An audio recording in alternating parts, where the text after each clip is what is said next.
How bad is corruption in the Nigerian government or in the Nigerian system? Some of the things I recovered were returned back to, the people will recover those things from. For instance, there was this case of somebody will recover 80 S-Class Mercedes-Benz car, brand new, houses, farms, motorcycles, and so forth. In a house in Jabi, under information, we got intelligence, and we went there, we saw all those things. I wrote to the customs, the DG of customs, do these people pay custom duties on these vehicles? 80 brand new S-Class, armored plated. The CG of customs said no, they didn't pay. I wrote to Federal Inland Revenue Service. Did these people pay tax? If you are importing, if you have this kind of vehicles, if you have money to buy this kind of vehicles, you should pay enormous tax to the Nigerian government. They said no, they don't have any record of them paying tax. So we went to court. We got an order of official, and then the court asked us to, we should take custody of those things. It's interim for official pending the hearing of the case. So I did it. I did a memo to the Attorney General to brief him of what we were doing.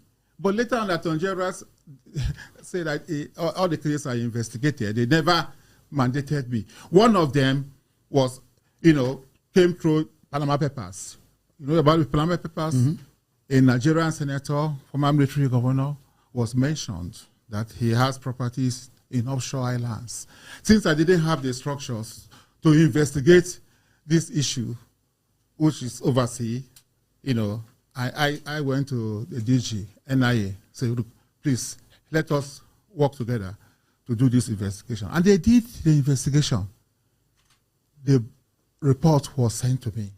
I sent one to the president and I sent one to the Attorney General that this man has over 200 million pounds in the offshore islands. A former governor, a sitting senator. He's no longer in the Senate. No, at the time. At that time, he was a sitting senator. But he had been president of the Nigerian Senate. But nothing happened. Not till today. What of the $69 billion?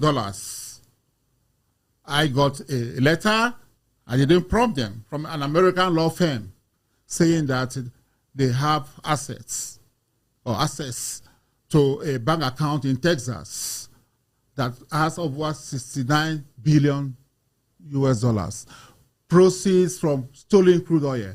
And the 9 billion, 69, the proceeds from the crude oil is 60 billion. The 9 billion is, they mentioned the name, Patrick Aziza, who was National Security Advisor. And I thought it was beyond me, so I wrote to the president that this is what this firm has, alleged. Yes, that they are asking for money, that if we make some payment available, that they will give us the bank, not the holders of the account number, the bank accounts, and so forth and so on.